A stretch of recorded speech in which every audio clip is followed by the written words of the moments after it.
ज्यांनी 70 वर्ष आपल्या कंठाने संगीत क्षेत्रामध्ये सम्राज्ञी पद भूषवलं त्या लता दीदी आहेत। भारताचा सर्वोत्कृष्ट नागरी पुरस्कार भारतरत्न यानं त्या पुरस्कृत आहेत।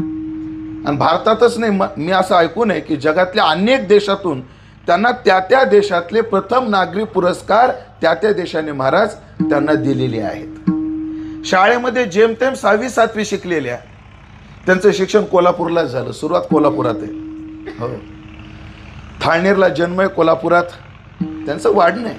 हो, मूळच्या गोव्यातल्या, त्यांचं असं भटकंतीचं जीवन आहे, गोमंतकाची कन्या हो, म्हणून गोव्यातून त्यांचा परिचय।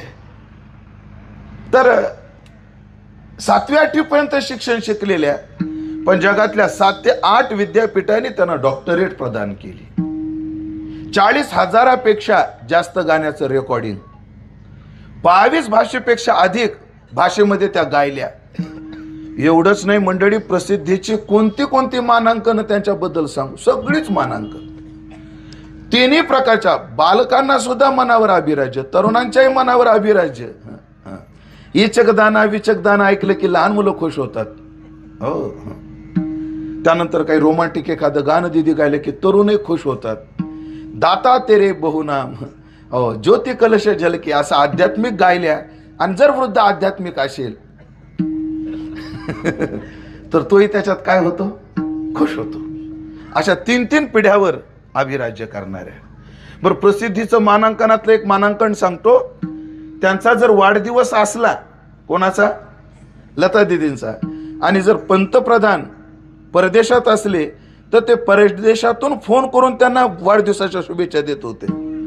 आमच्यासारखा किविलवाना प्रयत्न त्यांना करावा लागत नसायचा। हो, फेसबुकवर आपणच पोस्ट करायची आणि तुमच्या शुभेच्छा रूपी आशीर्वादाची मला अपेक्षा आहे असं तिथं खाली लिहायचं। ही आमची दैनवानी परिस्थिती मंडळी। आपल्या स्टेटसला आपणच फोटो ठेवायचा, आपल्या स्टेटसला आपणच फोटो ठेवायचा आणि 10 मिनिटांनं पाहायचं किती जणांनी पाहिलं। जसे काही लोक कोंबड्या अंड्यावर बसले, बघ ते अंड दिलं का नाही, अंड दिलं का नाही, तसं त्या व्ह्यूज, त्या कमेंट्स मोजायच्या। हे आपली परिस्थिती। पण परदेशात पंतप्रधान जरी गेले तर ते परदेशातून लता दीदींना काय करायचे, वाढदिवसाच्या शुभेच्छा द्यायचे। तसा त्यांचा एक कॉल फार व्हायरल आहे, व्हायरल झालेला आहे। ऐका, एवढ्या यशस्वीतेच्या शिखरावर बसलेल्या दीदी, त्यांना एका पत्रकाराने प्रश्न विचारला, दीदी जर तुम्हाला पुढचा जन्म माणसाचाच मिळाला तर तुम्हाला काय व्हायला आवडेल?